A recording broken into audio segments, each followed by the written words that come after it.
Hi, I'm Dan Hegstead, author of Next Steps, Tools for Transforming from Coping to Thriving. Welcome to episode 3 of our vlog and podcast. So part 1 was kind of an overview of the book and what we're going to talk about in the vlog and podcast. Part 2 started talking about Your Thinker and Operator's Manual. Let's dig just a little deeper into the brain, the lower reptilian brain, the higher brain. What do you do when you engage your higher brain? This is the most important tool from moving from coping to thriving, is learning critical thinking skills, how to take in new information, how to change. And again, your base brain hates this. It's just afraid of change because it wants to keep you safe. But we know better. We can consciously engage our higher brain, higher thinking, critical thinking skills, and then we really begin to thrive. But it is challenging. It most certainly is challenging. But you can do it. Of course, your base brain just hates change because change could hurt us and it wants to keep us safe. But change is natural. Everything changes. Everything changes. Even the very planet we're on changes. The geology, the mountains change. It just happens in a time frame so slow we don't notice it. But there's nothing you can do to stop change, and the sooner you get over the idea that everything's going to be the same and comfortable, the better off you're going to be. And just relax with that. Just know you can cope with change. You can cause change, and it will be okay. Change is going to be difficult, but you'll be okay. Really, you have the skills and the tools to cope with it. It's not always comfortable, but it's always good. So let's talk about some of these higher brain functions that we can engage. Now, your brain does not want you to change. As I said, politicians, oh my gosh, a politician changed. You're a flip-flopper. They're called a flip-flopper. Don't argue, don't vote for that person. Well, that's just stupid. I mean, if a person can't take in this is what we do. We have our higher brain, we take in new information, and we think differently. Would you want to vote for somebody who can't change their mind when they know better? No. But that's the way our lower brain thinks. We must be steadfast. That's what a good person is, steadfast in their thinking. Well, that's just nonsense. That's not the way it works. Mark Twain said, it's easier to fool a man than to convince him he's been fooled. And that is true, because once we make a decision, even though we're wrong, we don't want to say, well, I guess I was wrong. We just don't want to do that. We feel bad. Again, we're fearing our feelings. We're feeling bad, and we don't want that. Well, I want you to practice that. Do it right now where you are. Say, I guess I was wrong. I guess I was wrong. I see now I was wrong. After taking in more information, I can see I need to rethink that. Practice that. Say it out loud. It makes a difference. And you know what? The world continues to turn, and you are going to be just fine. This is the sign of a high-functioning mind, one that can say, I made a mistake. Or maybe it wasn't a mistake. It was the best I did at the time. With the information I had, that was the best decision. Now I have more information, and I know better, so I'm going to do better. Your base brain hates that. Oh, flip-flopper. Oh, just tell it to relax, huh? It's okay. Mistakes. We hate to make mistakes. And some people are so afraid of making mistakes, they don't do anything. I heard a great story a long time ago about the people who were designing the first Mars rover. And these are NASA. These are literally rocket scientists, and they weren't making progress. And fortunately, they're smart enough, high-thinking people. They said, why aren't we making progress? And what they realized, and I heard the speech by the guy who was in charge of the project, he said, we realized we were so afraid of making mistakes we weren't doing anything. We weren't learning. So they came up with a system they called fail fast. You need to make mistakes. You need to, quote-unquote, fail in order to learn things. And by avoiding failure, you don't make progress. So they decided to embrace failure and decided, in fact, that it is education, not failure. And it is, in fact, education. You have to go through that process. So let's fail fast. Let's get through the process. That gets us to the end faster. So they built the best they could, tested it, found out what didn't work, went back, tested it again, rebuilt, tested, rebuilt, and they learned and they came up with an elegant solution. And the man said, if we'd stuck with the old way of doing things, we would have ended up with a thing the size of a bus, massively over budget, and it wouldn't work. So by embracing what used to be called failure, understanding its education and not a failure, you learn things, you do things, you progress. That's the sign of a high mind that is beyond coping and is in fact thriving. And I don't, it sounds a little Pollyannish. There are no mistakes. But in reality, there are no mistakes if you just decide, no, it's I learned from it. Supposedly, Albert Einstein said that the sign of insanity is doing the same thing over and over again and expecting different results. And I don't know that he actually said it, but I kind of get it. I mean, you get it. It's fine. But the thing is, you don't do the same thing over and over again. You try something new. You do it a little different. You try again and again until you get it right.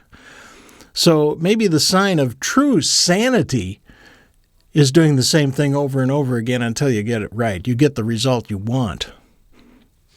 Something to think about.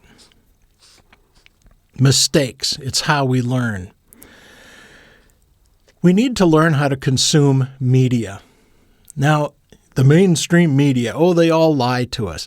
That's just nonsense. That is just not true. There is so much media out there today that does lie to you because they want to hit your base brain and make you angry and or afraid, and then they get you to watch. They get you to watch the shit show that is the news on cable TV. It's like a wrestling match. Oh, it's so exciting. It's just nonsense. It's not legitimate news. Now, it's people with opinions, take it or leave it. But there's a line in a Billy Joel song where he says that somebody doesn't listen to anyone because somebody once told them a lie. And that's not good thinking. Just because some people lie doesn't mean all people lie. Just because some media outlets just flat out lie to you doesn't mean they all do. No. There's a media bias chart that's out there. I've got links to it on my website, danhegstead.com, or you can Google it. And it shows all these media outlets. Are they far left? Are they far right? And are they believable? So it's a two-axis scale. And at the top, you're going to find media, the Associated Press, the National Public Radio, Public Television, and so forth, some others that are legitimate news sources. Do they make mistakes? Sure, there's humans involved, but you can't just dismiss them because they all lie to you. That's a cheap and silly cop-out, and if you're going to engage your higher brain, you'll see that there's plenty of them to dismiss, but there's ones you can listen to. If somebody tells me, I heard this today, well, where did you hear it? I want to know the source. Who's reporting it? Now, I've worked in media. I've known reporters, legitimate, professional reporters. And by and large, they really go out of their way to give you the facts. And they learn how to do that. They learn that they still have opinions, but they don't let that into their reporting. They are professionals, and you can trust the right ones. But you need to do some research. Look for that media bias chart. Understand, too, that newspapers, for example, have an opinion page. Well, they get to have an opinion, and it's called the editorial page, and it doesn't mean it's facts. It's just the opinion. There's letters to the editor. Cable news has got experts with opinions. Some of them is just nonsense, but understand the difference between opinion pieces and people who are on there just to rile you up and legitimate news. Do your research. Confirmation bias. I talked a little bit about this in the earlier video and episode 2 of the podcast. We all have this, but as long as you realize it, that we tend to notice and give credence to information that confirms what we already know and dismiss or not even notice information that contradicts what we want to believe. Just knowing that makes you more open-minded. Confirmation bias. We are terrible at predicting the future. Our brains are afraid of the future because they wants to keep us safe, and we look into the future and we don't know what's going to happen. Really, what happens is that our brain takes everything it knows about today and looks into the future and makes it worse. And that's just not reality. You don't know the future just because it may seem like the future, and your base brain thinks, I'm going to avoid that because I want you to be safe. Higher functioning realizes we just don't know the future. We're going to have to wait and show up and see what happens. That's high functioning. Cause and effect. We love it when we see what happened and we want to know what caused that so we can either do more of that or less of that. And frequently we just don't know. We know what seems to be. It may look like it may seem obvious, but it isn't always. So you need to keep that open mind that you may be wrong about what caused that. Now, you hit your thumb with a hammer. Yeah, you know the cause and you know the effect. But maybe you got sick. Or was it that restaurant you ate at, or was it some bug you got? Well, don't blame the restaurant. It may seem logical, but it may not be, too. So you just don't know. So get used to saying, I don't know. Well, your brain hates that. It wants you to know things. It wants absolutes. Well, that's not reality, friends. You just have to say, I don't know. Cause and effect. One of the greatest pieces of wisdom is in the song by Michael McDonald, What a Fool Believes. You've heard it 1,000 times. He says, no wise man has the power to reason away what seems to be. You can't reason away. You can't reason with somebody if they want to believe something, they're going to believe it. And reason doesn't enter into it. Now, I don't want you to be that person. I want you to be open to reason and say, I hadn't thought about that. Let me think about that. And then change your mind if you're wrong. But for the most part, no wise man has the power to reason away what seems to be. I want you to learn how to discuss the issues of the day with somebody who doesn't agree with you. This is something we don't do anymore. We just say, well, you're wrong, and run away, or you're an idiot and run away. We can't do that. That's not how higher minds function. We find somebody with different opinions and we listen to them, we discuss with them, and if they come up with some good information, personally, I think if you can't defend your position, you must consider changing your mind. And I've changed my mind on several hot button issues because I couldn't logically come up with an argument for my thinking, and I had to listen to other people. And I think that's a good thing to do. It's hard, but it's a good thing to do. So in my book, I've got a whole list of things, false arguments and so forth, and how to avoid them. Just a few of them are, it must be true because it hasn't been proven false. Well, you hear that all the time. Well, you can't trust the media. You can't trust him. You can't trust, well, maybe, maybe not. I don't know. An expert said so. Well, let me tell you, there are plenty of people with legitimate doctor before their names who are just flaming idiots, and they should not be listened to. But a lot of times they should. You have to engage your higher brain. You need to hear it from more than one source. There needs to be a body of evidence cited by the expert. Just because somebody is presented as an expert doesn't mean they really are.